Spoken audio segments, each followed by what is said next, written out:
I was like, is he really? Well, yeah, yeah. It's too hot, I suppose, isn't it? I'm actually contemplating putting it because I have a whole other half of my suitcase that's empty.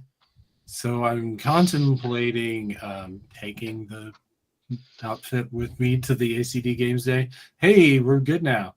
So what you all missed was that we're quitting RPGs, all three of us, and we're we're moving never to a small talking. farm together in the British Yep. countryside. Yep. Yeah. Gonna And be so, fine. let's totally pivot.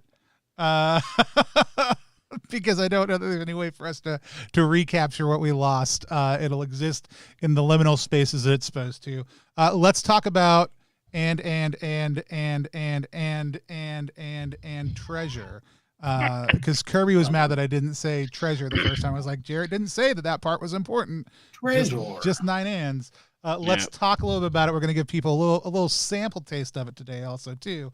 But tell us a little bit about Luke, where this project came from as an idea, and a little bit about what people can get excited for. So obviously, I did Volume 2, Monsters and, which isn't called Volume 2 because it's the second volume in a series. It's because it's OD&D had Volume 1, Med and Magic, Volume 2, Monsters and Treasure. So this is the second half of Monsters and, so that's why it's called and Treasure. So this was a process of being like, right, with the first one, it was here are the monsters I like that I don't feel like there's no chaff here. I'm going to kind of reimagine them. So this one's kind of a bit more of a mix where there's some magic items. So it's a collection of the treasure. It's just the treasure from what to use in your adventure games. So some of that means like we've got all new treasure tables because the letter code system sucks. A lot of it is just kind of inventing whole cloth new treasure.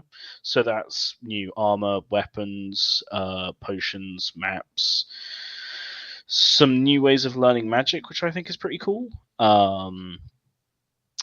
Most of these are kind of invented whole cloth, so rather than being like, oh, it's a +1 sword, there's a bunch of like specific swords. So it's like, here's their deal, here's the rules, here's how they work, and more importantly, here's the kind of fictive element, because that's always the more important part for me. Likewise for the treasures. Oh yeah, there's the coins. The coins are fun. So rather than just being like, oh, there's 1,000 gold coins, you can be like, well, some of them are a fucking weird coin, and there's 12 weird coins to go off of there, and that might just be like, oh, they're shells, because shells were historically used as a holder of value, and I just thought that's a cool detail, and makes treasure way more interesting. There's also stuff like trade goods, so rather than just being a big pile of coins, it's like, cool, we've got all these really nice spices that are really valuable, but now I've got to get them out of the dungeon. Because there's the old classic thing of you give your players 100,000 copper coins. How do they transport that? Which is fine, but it's been done before. So instead, now it's like, yeah, you got a big bag of spices that smell great, but if they get wet, they'll go moldy. They might attract predator animals because it smells so tasty. And kind of playing with that. Likewise for a lot of like the weapons and the other kind of more generic magic items. So potions specifically are pretty fun because that is based on the original kind of 20 potions in OD&D. But each of them has been tweaked to work differently and kind of imply very different things about the world, because there's a lot of setting stuff you can infer using your items, much like it's like I say, it's the other half of the monsters, right? It's the stuff that exists. It's the material culture of an imagined place, which is interesting in a book that's supposed to be generic.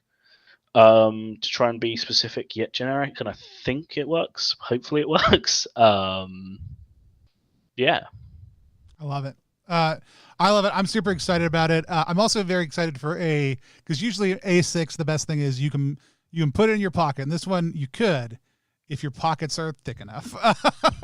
And so I am very, very excited to see the piece come out. Now, I potions are always my number one go-to. What does this look like in any sort of magic thing? Because it's on brand for me. And I love seeing how different people approach alchemy and other stuff like that. Yeah, as a practical reality more so than anything else. So I'm very excited to hear about that approach as well. So, Jarrett, when is you said you're getting it tomorrow, even though you won't see it till next week.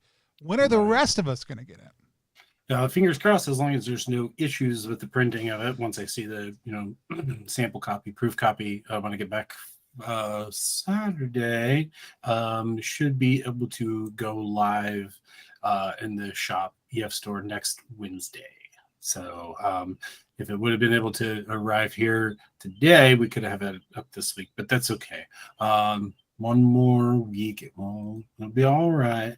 Yeah, I'm super excited. Like when Luke brought, dropped the manuscript on us, I was just like, oh shit, this is, 172 pages. I think we ended up having B stretch it out to 180 to make it fit right.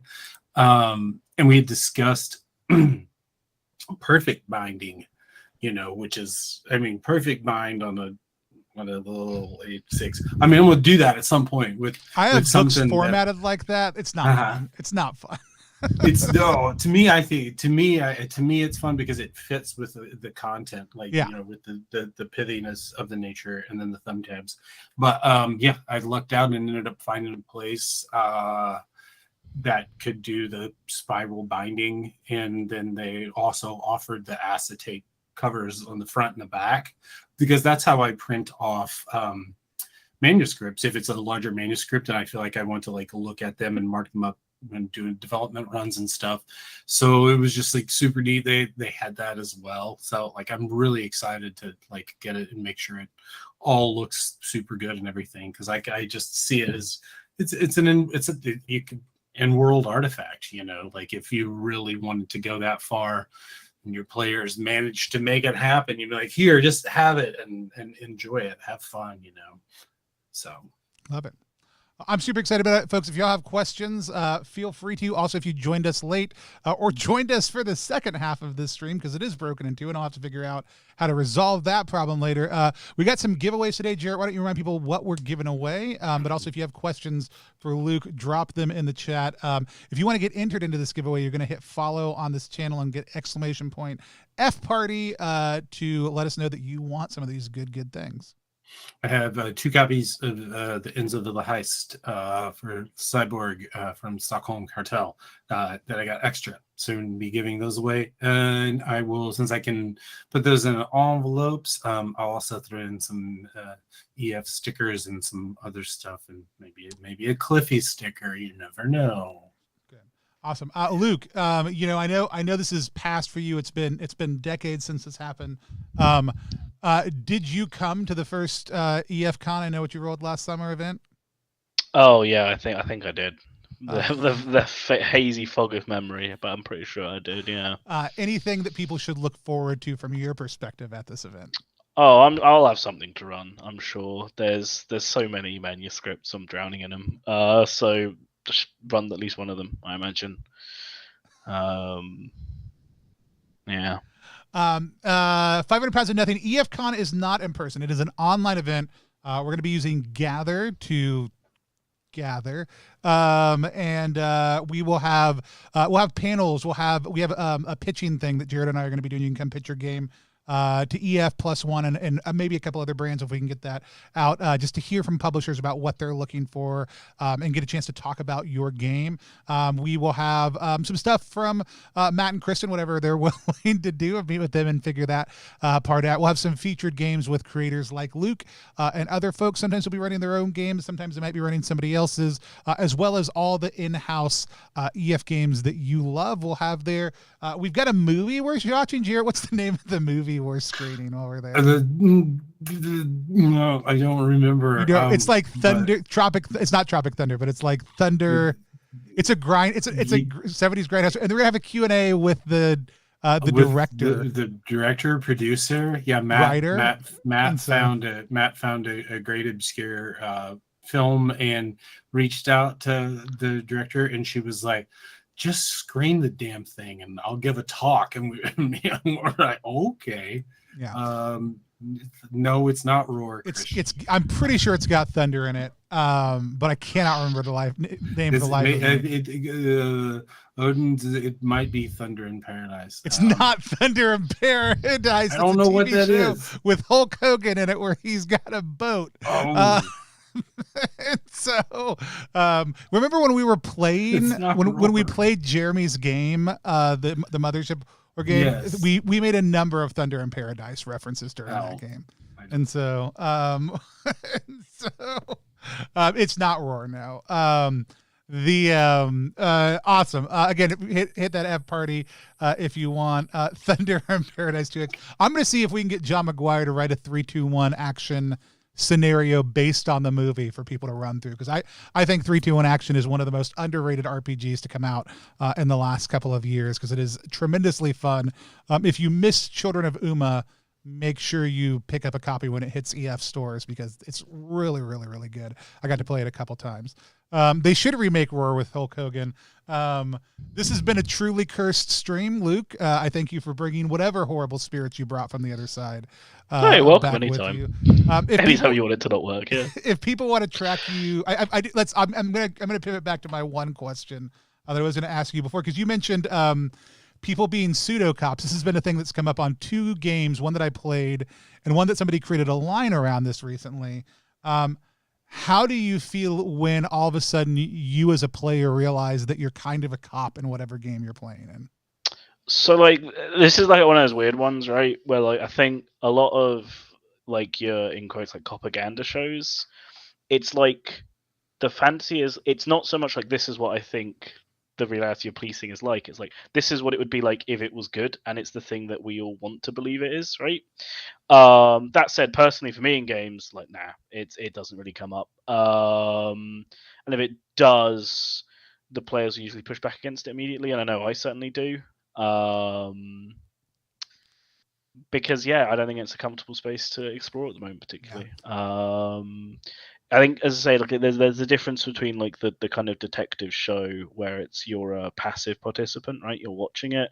Being an active participant, I think you enter into some much less comfortable territories super quickly, and like, I don't know if games are necessarily the best place to explore that. Maybe for some people, but not for me anyway. I'm not going to be Yeah, one of the things, we were playing a game called Cedar and Stone, which is a Together We Go game that's set in like the Levant region, like the Lebanese mountainside.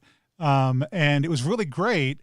And there was a point in the game where we were like, basically like there was a sorcerer who was doing bad things, and we were going to like capture them and take them back to the local village. And all of a sudden we all looked at each other and we're like, wait, are we cops? Because we don't, like, we all immediately paused and we're like, we don't like that. And then like, well, let's kind of play through, because the creator was like, that's not the intent. And that's not what's supposed to be happening right now.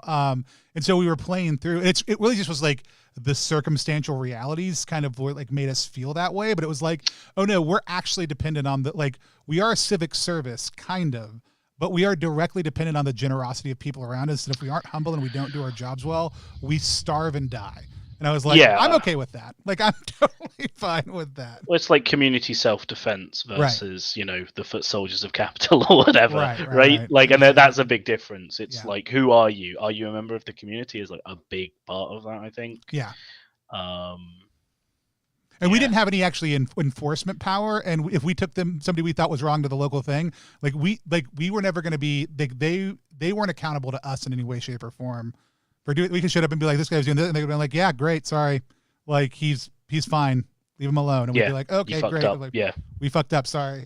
And so like I said, it was very different reality, but it was one of the first times I've ever had that happen in game. And then I had a player like then a couple days later who was like, I have a line against us accidentally being the cops in a game. And I was like, it's a really good line to add to your safety tools, is no, we're not cops. And so no, just because you mentioned it, I thought it was a really interesting way to kind of have been. We weren't cops; we were just Karens. That's right. And so he was actually a bad person. I will say this, and we were doing a good thing, and it all worked out. And we really tried to give him as many chances as possible to not try to be psionically taking over everybody by feeding them magically tainted beef or whatever the concept was. But were you guys really playing like in McDonald Land? No, I wish we were playing McDonald Land. I got to finish that up and get that over to the I Exalted was Funeral just store. gonna say, I just recalled that there's a certain no, it's a totally different thing. Hamburger Mayor Luke, if people want to follow your work now, how should they do that? If you go on my Twitter, there is a link to a mailing list.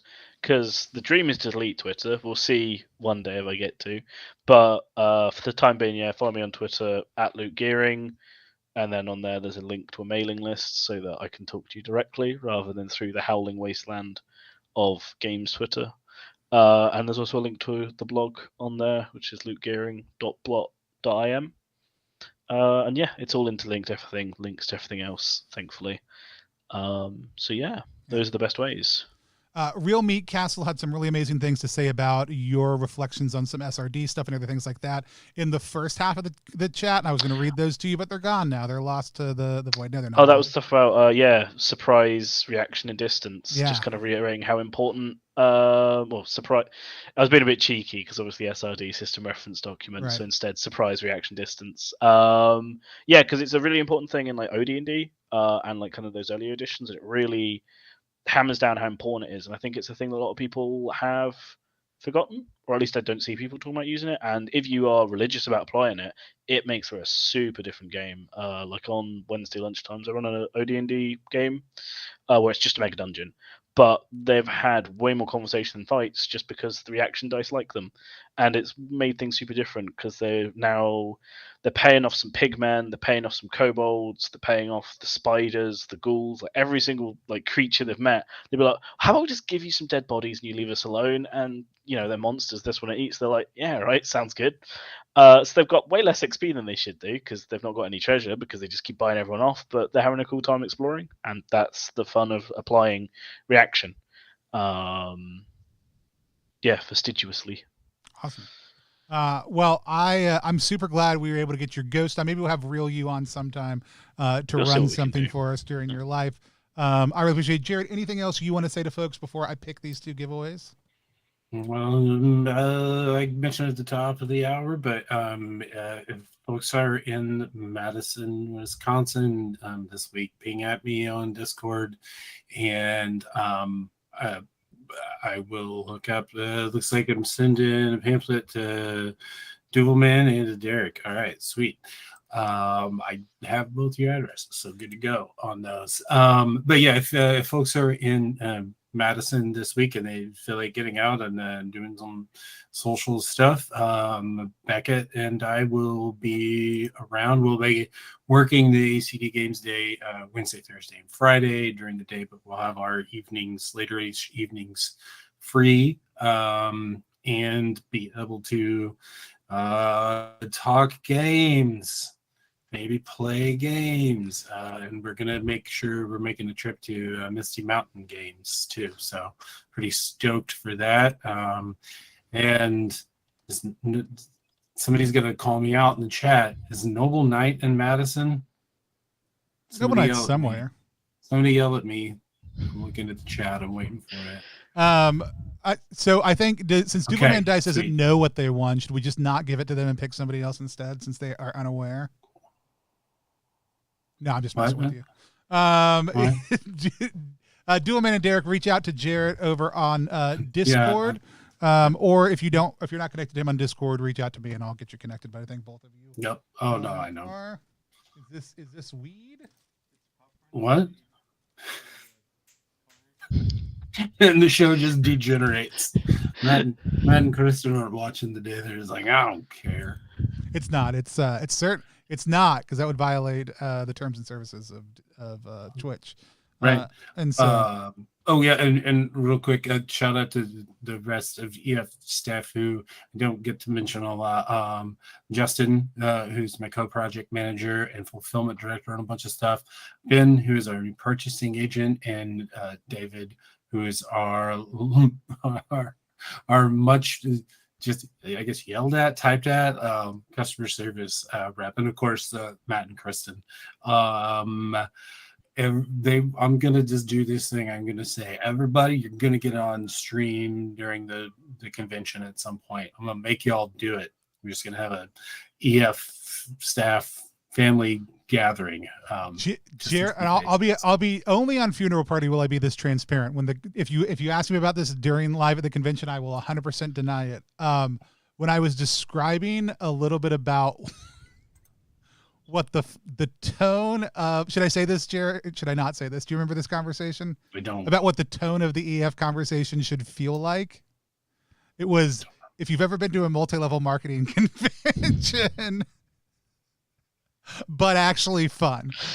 Because EF is not an MLM, but the funny thing about MLMs are they blend consumer and employee in a very weird way. And a huge part of the EF community are people who create the games and consume the games and everything. And so a lot of the vibes that you end up with are kind of the same. But here's the thing. Multi-level marketing places put on the best conventions. Like if you've never been to an MLM convention, if you ever have the chance to go with a friend who's trying to get you into whatever weird thing, don't buy whatever they're selling you. Just be like, I'll go to a convention one time with you, because they're the most buck wild, over the top, absolutely insanely fun conventions, because they're just trying to sell you on being involved with it. So maybe I shouldn't have said that, but I did, and I'll deny it later because this stream was cursed, so we're going to delete it. Sure, right. Yeah, I watched is it Lululemon, the leggings documentary about that show. That was some good nonfiction right there. So, yeah. Who else can you sell your steak knives to? At EFCO, we guarantee our blades for 999 years. So, man, there are not enough MLM RPGs out there. We got to solve that problem also too. The second half of 2022, the year, or the second, what is it? Maybe just make it a quarter. Quarter 4, 2022, the quarter of MLMs. The quarter RPGs. Of MLMs. We don't need a whole year of MLMs. Mm-hmm. With that said, we are going to go ahead and sign off. So remember, alive or dead, we'll see you at the next funeral party. How was that? Was that a good one? I think we got it right. All right. That felt pretty good. Eventually we'll learn to just do it, and then you'll cut, and we won't talk about whether it was good or not. No.